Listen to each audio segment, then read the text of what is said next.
Drums of War, Chapter 47, Part 2. Some hours earlier, deep within the confines of Exarch, Initiate Highborn Veridzin had evaded the watchful attentions of his betters, and with great patience and no small amount of humility, had gained the trust of Namers. These whispering rebels, these heretics, these brethren who claimed in the dark corners where secrets dwelt to know the nature of the vengeful goddess Republic. One of his station, by law, should report them, and relish their blood flowing upon the altar to sate Exarch. But even one such as he dreams of forbidden choice, dreams of escaping the altar. He had gone to this place, to yet another furtive gathering, swathed in darkness, to discuss what the goddess Republic should desire of her servants, if not their blood, or the blood of her enemies. This had been a matter of difficulty, even for the one they called Noah, for he knew much. However, Veridzin had an inkling of an idea, and wished to put it forth with his secret brethren. What if the vengeful goddess Republic desired of them to have courage, and to be as her sons have been upon the battlefield?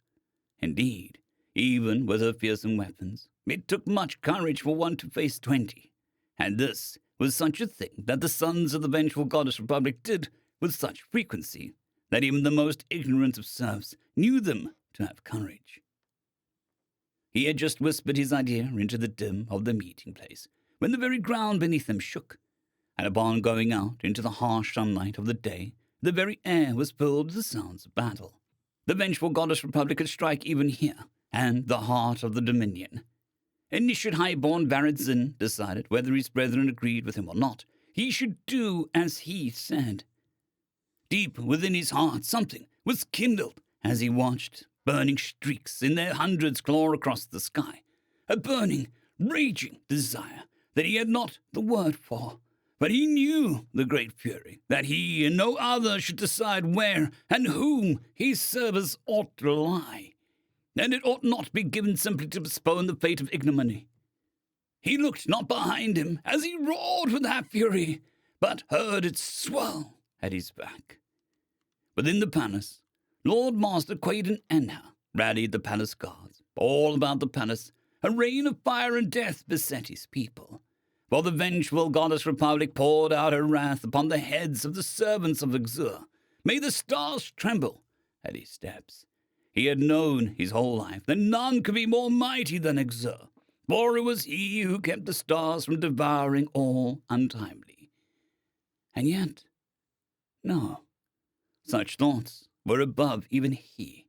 None could be more mighty than Exarch. May the stars tremble at his steps, and he would make it true if it were not so.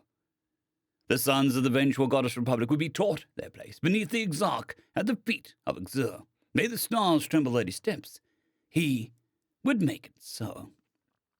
First, he would get all warriors not already fighting into power armor. All the mad sons of the vengeful goddess Republic would all be clad so. Then he would attempt to coordinate with commanders in the rest of the city. The Emperor must be defended. In the city, Juvenile 93769758 watched the pretty lights falling from the sky. She had the teachers whisper about the skylights when they thought nobody was paying attention. But Juvenile 93769758 always paid attention. It was how she avoided more beatings and shocks than any of the others in her batch. This is how she knew that the skylights would change everything. And maybe that would be good. She did know that the skylights were dangerous, though. So she went to a secret place that the teachers didn't know about. A place where the skylight people probably wouldn't find her. On the battlefield, Captain George had 2 gunnery sergeants with him. They were new to his company, new to their ranks, and old hands within the Lost Boys. He hadn't had a chance to learn their names and to get to know them yet, but they knew their jobs. One of them provided covering fire with his rifle in short, efficient, tightly aimed bursts, while the other loaded Captain George's man-portable shoulder-operated howitzer-class railgun with a stripper clip holding a half-dozen slugs. Then George lined up the massive weapon sights with the target highlighted on his HUD and sent a tungsten-coated iron at supersonic speeds through an armored column. His little brother Pete would have been impressed. He'd taken out 2 enemy vehicles with each of his 6 shots. Well, Maybe Pete would think man-portable artillery going through several targets wasn't exactly the same as his kind of sharpshooting, but Captain George figured that it should count as a trick shot of some kind. He signaled to his pair of sergeants to cover him so that he could check the tactical map on his helmet's HUD. Didn't want the enemy sneaking a tank or small artillery piece up on him and doing him an injury. Or maybe the enemy would try and drop a building on him. They'd learned that works. He checked on his platoons. The platoon was flagging. He keyed his comms. "Takeda, what's the problem?" The kid was shouting as he answered, "Heavy resistance, sir. It's a slog. See if you can spare a second platoon to flank them, please." He checked the map, saw the second platoon was moving up on the objective, and first platoon was maneuvering to demolish the building, providing an enemy an annoying level of cover. "No can do. Not for another 10 minutes. Aye, sir. I'll think of something, sir. I have some more vehicles to disable, and if you're still slugging out when I'm done, I'll be by with some heavy weapon support." "Aye, sir. Thank you, sir." Captain George dismissed the map fitting his vision and gestured to his sergeants to follow him as he loped off towards his next objective. Meanwhile, General George stood over the tactical map of the Divisional Command Center.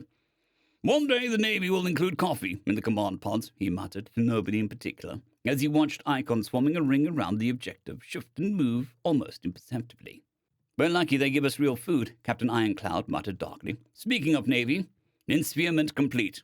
Any words on reinforcements?" "Not yet, sir. I think it'll not be long." "You're probably right," the general said before continuing.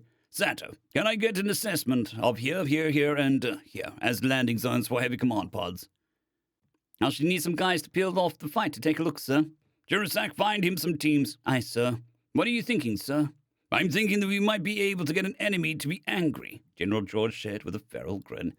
"An angry enemy is a stupid enemy," Lieutenant Colonel von Guter agreed. "We have the ring closed. Now the autocannons have overlapping fields of fire. Raise the colors." The lighter grins bloomed across the command staff as they all said, "Aye, sir." "Oh, sir," Lieutenant Colonel von Guter said as he looked to where the general wanted the LZs. "That's damn devious of you." Meanwhile, Sergeant George loped along about 400 yards off of Corporal Stormburn's left flank. Gold Team's actual members were in a tight diamond formation, scurrying across the rubble and broken ground with a fluid grace that would have been impressive if anybody had been watching them. However, the point of Sergeant George leaping from rubble peak to broken vehicle in open view of pillboxes that he was speeding towards was to give said pillboxes occupants something other than Stormborn and his team to look and shoot at. Of course, just because he was a tempting target didn't mean that he was an easy one. Leaving aside the rapid zigzagging path he took, which made the enemy's ability to take aim at him difficult, he also used his automatic magnetic accelerator rifle to return fire. That, and the red and blue teams providing covering fire to further encourage the enemy to keep their heads down and stay put. Gold Team was pulling ahead of him, and the enemy was still taking potshots at the one guy zigzagging across what the enemy foolishly thought was no man's land. It was the R&I's land. It was the Lost Boys' land. All of it was. And Sergeant George intended to teach their enemy their folly. "Alpha Squad," his lieutenant said, breaking in. "Your backs are covered." "Thank you, sir," he acknowledged before keying in to talk to Green Team. "Okay, kids, you can stop babysitting the line. Lieutenant has it covered. Switch to fire support." "Aye, Sarge," Corporal Scott snapped, and Sergeant George heard him rattle off. "Thompson, get your EQ ready to support Gold. Turner on my elbow. Ruiz! Ruiz! Time to move, Ruiz!" Sergeant George took a mental note to go and deal with that once they've made their breach, which looked like it was going to be soon, since the little guys of Gold Team were forming up in a tray pyramid so that they could shove some small but terrifyingly powerful explosive charges through the narrow fighting slit of the pillbox. They scrambled to get a safe distance, not back, but to the side, and the front of the pillbox became a wave of shrapnel and fire. Sergeant George didn't waste any time. He sprinted directly into the newly opened access point and tried not to notice what was left of the enemies manning that pillbox. He knew killing is never pretty, but explosives made that ugly fact just so much worse. He really hoped that DRS hadn't fucked up on mapping the rampart system, since, if they had, he was going to be wandering around in a maze, wondering why he hadn't found his objective yet. "Green Team on me! Red-Blue, keep up with the covering fire! Gold, keep up the good work!" Meanwhile, Captain George was putting tightly controlled bursts of automatic fire into his magnetic accelerator rifle into enemy infantry as they charged directly into the teeth of the battalion command center in a blind, mouth-frothing rage. Someone in the enemy's command had whipped their troops up into a frenzy the second the Ignitia and Sun banners went up, the battle standard of the Lost Boys since their world burned. Most of the men of the Lost Boys rightly saw the banner as a symbol of courage, excellence, and pure Republican ferocity in the face of danger. But to those few who could trace their lines to the founding, it carried a deeper meaning. To the scattered descendants of that company of boys, not men, but boys who had survived against all odds, and even dragged some survivors off-world with them. It was the half-remembered lullabies, the nearly forgotten nursery rhymes, the recipes from grandmas that never got passed down, and all of the lost words of every mother who couldn't be saved. To men like the George family, it was almost a sacred symbol. The fact that it could provoke such a rage in the enemy brought contemptuous sneer to Captain George's face. How dare they see that banner and be angry with it? The autocannons tore the infantry to pieces, and his company, along with another, did a fair job at tearing those pieces into further pieces, as they charged headlong into the fortified position, with its proud banner snapping in the wind in open defiance of their fury. Yet they still came. As the bodies mounted up, then came the vehicles. Not exactly tanks, as the army would understand them, since they didn't have treads and didn't have a turret. Is that so-called ready against yet? Aye, sir, his gunnery sergeant with the replacement parts said, as he hefted the massive weapon up off the ground so Captain George could crouch under it to nestle his armor's shoulder in the saddle made for it.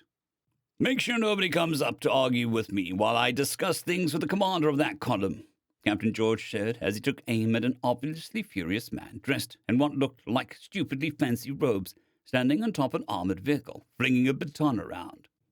Well, he took aim through the front of the armored vehicle at him, anyway. Aye, sir, said the gunnery sergeant, who'd been replacing his man-portable shoulder operator Howitzer-class railgun's barrel, and the other gunnery sergeant loaded the strip of clever slugs into the weapon's rear. When it was ready, Captain George's HUD told him so, but the gunnery sergeant snapped the top of his helmet anyway. Captain George pulled the trigger. Meanwhile, among the Exarch, acolyte Lord Nathras was the picture of fury. Spittle flew from his lips as he roared at the fools erroneously called warriors. The fools were calling them sons of vengeful goddess Nana, a heretical serf's tale, and quailed at the void-black armor and burning red eyes full of fury. His entire cadre of warriors had failed to fell a single one of them. He had been forced to retreat by such of the enemy on 4 separate worlds, but even then the lackluster courage of his warriors had proven able to at least kill a few of them. Not so now. Somehow, the pathetic worms under his command had become even more incompetent, and could scarcely target the enemy, let alone hit one with enough concentration to bring one down. 4 such sons of the vengeful goddess Republic bore down in his position now. He cast his mind back a year, when he first heard that these so-called primitives still used projectile weapons. He longed for those days before fear. The 4 were closing on his position. One had a long blade on the end of his weapon, and the other 3 had stowed their weapons onto their armor. Acolyte Lord Nathras went pale. They were going to be scattered by the hand-to-hand fighting. His warriors would have their lifeblood on that spear point, on those long, clamping jaws on the sides of the helmets of the 2 dropping to all fours to charge at them at even more of an alarming speed. On the 5 short blades, on the gauntlets, and the 4th keeping pace with the one with the primitive spear. They would be unable to fire upon the 4 as they ripped their fellows to bloody pieces in and amongst them, and they would scatter in terror and become easy targets for the rest of the sons of the vengeful goddess Republic lying in wait. Acolyte Lord Nathras gazed into those burning, hateful, red coals of eyes on their helmets, and broke. "Flee!" he screamed as he threw the shock baton he'd been using to encourage his warrior. "Flee, lest the vengeful goddess Republic devour your souls!" His warrior, too, broke. Meanwhile, Juvenile 93769758 huddled in her hiding place. The whole world shook, and she was glad that none of her teachers could see her crying.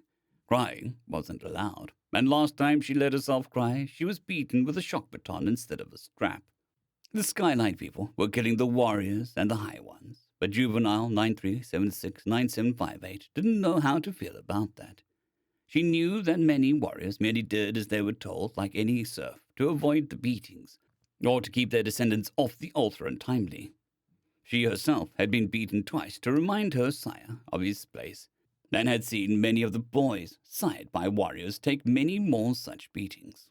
On the other hand, the only way to stop the High Ones was to get them through the warriors. She cherished the secret, and now growing hope that the Skyline people might make the High Ones stop beating people. She just didn't want to be hit anymore. Meanwhile, Initiate Highborn Varidzin and his brethren streamed through the streets and alleys of the city. They had been abed to score upon setting out. They had swollen as they surged out like a storm. Initiate-born Varidzin knew not where any or all of the truly understood the cause, but there was a feeling in the air, a sort of charge. It mattered not, or rather, it mattered in a way he could not fathom or explain. Then came the cadre of warriors marching towards the battle. Of course, the Acolyte Lord was at the rear. Of course, he had 2 Initiate Highborn with him. Of course, they cared not for the swelling crowd billowing behind them. Not until Initiate Highborn Varidzin sank his knuckle horns into the vulnerable flesh of the Acolyte Lord's neck between helmet and chestplate. Before any could recover from their stunned shock, he seized the weapon from the hands of another Initiate Highborn and searched his mind for proper words. "Master yourself!" he cried, and opened fire into the Initiate Highborn he'd taken the weapon from. He was surprised by how the warriors turned on one another. End of chapter.